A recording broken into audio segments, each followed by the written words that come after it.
Hello, I'm John Bachman. The North Charleston police officer who shot and killed that unarmed black man may have a history of using excessive force.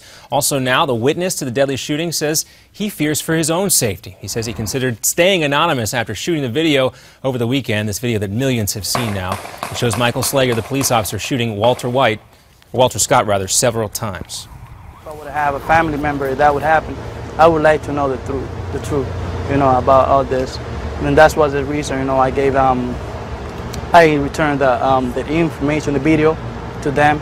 Well, his name is Faden Santana. He never saw the officers perform CPR on Scott. Slager is now facing murder charges. Also, Robert Durst, a murder suspect himself and a millionaire heir to a real estate fortune, has now pleaded not guilty to 2 weapons charges he faces. He entered the plea this morning during an arraignment at a New Orleans courthouse. This happened not too long ago. Prosecutors accused him of having a gun after a felony conviction. Cops found marijuana on him as well at the time of the arrest.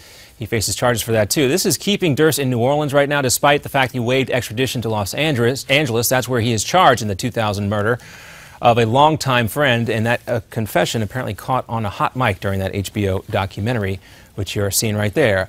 And a year after a scandal involving those long wait times at VA hospitals, a new report says virtually nothing has changed. Government data now shows the number of patients facing long waits has not dropped at all. The number of appointments delayed longer than 3 months has nearly doubled, while the number of appointments delayed 30 to 90 days has stayed flat. The worst of the delays, well, they're in the South, often areas with strong military presence, and patient growth has also outstripped VA expansion plans. Boston is bracing for Phase 2 of the Boston Marathon bombing trial after Johar Tsarnaev was found guilty on all 30 counts yesterday. He now faces the death penalty. Some survivors of the blast still aren't sure if he should be executed. I may be standing on one fake leg, but I'm standing here stronger than ever because someone tried to destroy me and he failed. That's what they're talking about when you hear the term Boston Strong. Testimony in the phase of this trial could start as soon as Monday. And Iran's supreme leader is casting doubts on this nuclear deal we've talked so much about. Ayatollah Ali Khamenei is now saying today that the framework deal in place is non-binding. He also says he doesn't trust the United States, and he's blasting those Saudi-led airstrikes against rebels in Yemen, calling it genocide. ISIS has taken aim at French TV stations. The hackers were able to actually hack in and knock out TV5 in France for several hours today. It took control of its website and social media feeds, too.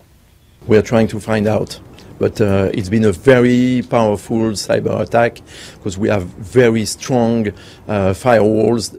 Well, earlier this morning, the station was able to get back online, but could not broadcast anything, only pre-recorded stuff. We'll have another update coming up for you in 30 minutes.